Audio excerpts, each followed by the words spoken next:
To begin with, let me simply state the town just spent slightly over $1 million, 1.059 to be precise, 850,000 of which came from our capital plan. HVAC, heating, ventilation, air conditioning improvements at the dog shelter. This occurs at the same time as cats are starving and dying on the streets. We were repeatedly told the town doesn't have the available funds for a cat shelter. We have the dubious distinction of being the only town on Long Island without a cat shelter. This is an absolute disgrace for such a wealthy town. What about the many cat owners in North Hempstead that are discriminated against? Should they die or become disabled, what is to happen to their beloved pets? In most towns, they would, as socialized cats, be surrendered to the town shelter. In our town, these taxpayers and voters are left to fend for themselves. Incidentally, since many voters are unaware, our shelter is only for dogs. Everyone will be happy to hear that we have 4 public events scheduled, one of which is at the library in May, on May 29th, if anybody's interested, where we'll be present and spreading awareness of the sad plight of cats to the general public. I requested simple information from a feasibility study done 4 years ago while Judy Bosworth was supervisor. It concluded that for X dollars, 33 cats could be added to the existing shelter with renovations.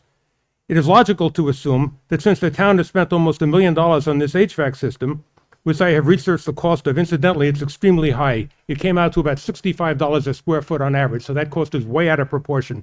The town will fund all other needed repairs to the dog shelter because they're already committed, which also was built on a landfill. Therefore, it seems sensible to either buy an existing facility or to admit cats to the existing dog shelter in the meantime. In requesting answers to a few simple questions, I was told I had to foil the information. If I was asking too many questions or monopolizing a public employee's time, I could understand that, but I wasn't.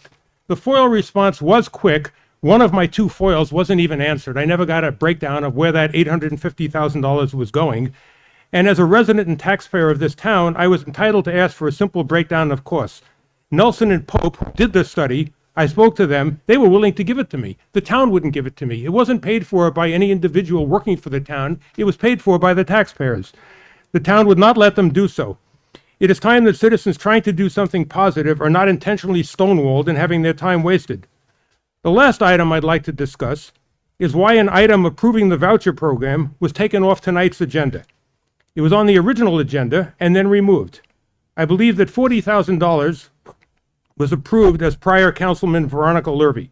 I called your office, Mr. Senna, as I have done many times, and shocker of all shockers, I spoke to your assistant twice, and I've received no response. This is a constant occurrence. You signed a petition for the creation of a cat shelter before you took office, and have since done absolutely nothing. The lack of a response to everybody is rude, it's condescending, and as a taxpayer, let me remind you that I'm almost done. And as a taxpayer, let me remind you, the job of Queen Elizabeth, now Camilla, is already taken. Thank you.